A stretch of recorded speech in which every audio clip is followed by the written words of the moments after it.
Hello there, and welcome to Wild West Faces. Today's story talks about a lot of trouble coming to America. You see, when the gold rush happened back in the 1840s and the 1850s in California, it drew more than just innocent individuals looking to make a quick living by finding gold. It also brought all kinds of criminal activity. The following story talks about criminals from Australia, known as the Sydney Ducks Gang. Well, there was quite a few of them, and they proceeded to wreak havoc in then San Francisco. Listen to this exciting story here on Wild West Faces.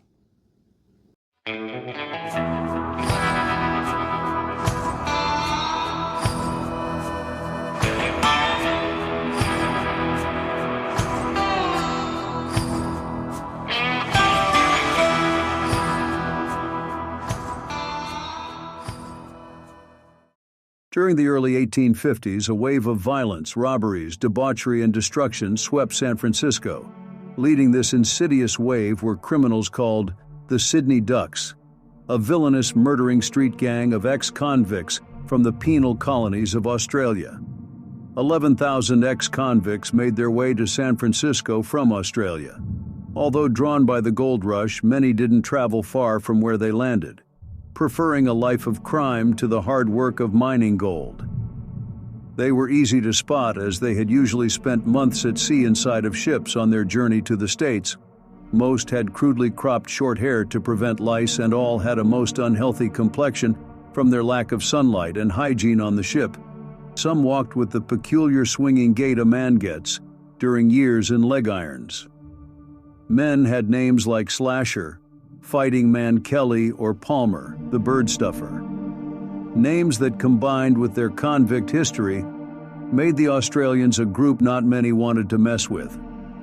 The influx of these unwanted criminal migrants became so numerous that the area where they congregated was called Sydney Town, a waterfront area around Pacific and Montgomery streets.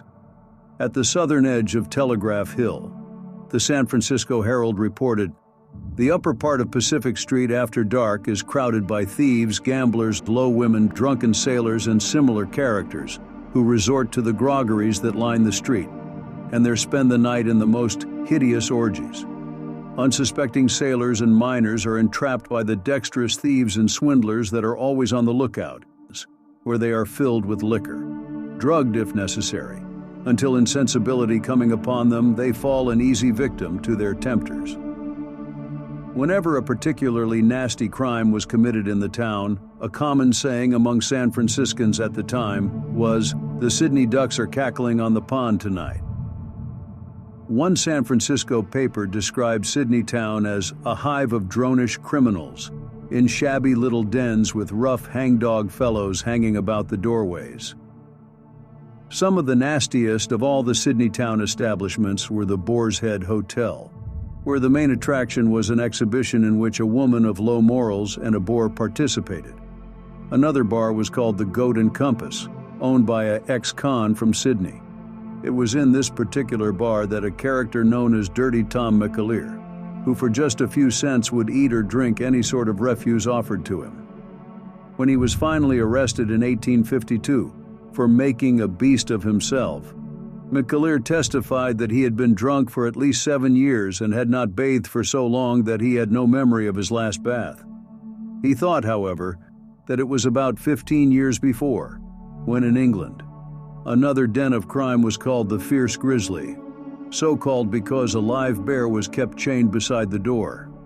6 fires were started in the city in the space of 2 years that devastated parts of the town, set by the gang. They stole and plundered in the following chaos of the burning buildings. After the last fire, the San Francisco community had had enough, and a citizens' vigilance committee was formed. Totally against the mayor's wishes, the committee's first targets were 2 Sydney Ducks gang members who had been caught setting fires and were in jail awaiting trial. The committee came knocking, and they overpowered the guards and dragged the 2 Australians to a wharf side building. They were hung out the loft doors in front of a crowd of 15,000 who gave out a loud cheer when the bodies dropped. After numerous other hangings and threats, Sydney town was abuzz with fear at what might happen to them next. The gang and other undesirables left San Francisco in droves, some sailing back to Australia in some of the hundreds of abandoned ships left in the bay by gold seekers, while others set out for the gold fields to escape the noose. Within 2 weeks, all that remained of the hellhole called Sydney town were a few saloons and bordellos, which were then carefully operated in strict obedience of the law. The Duck's short reign of terror and debauchery was over.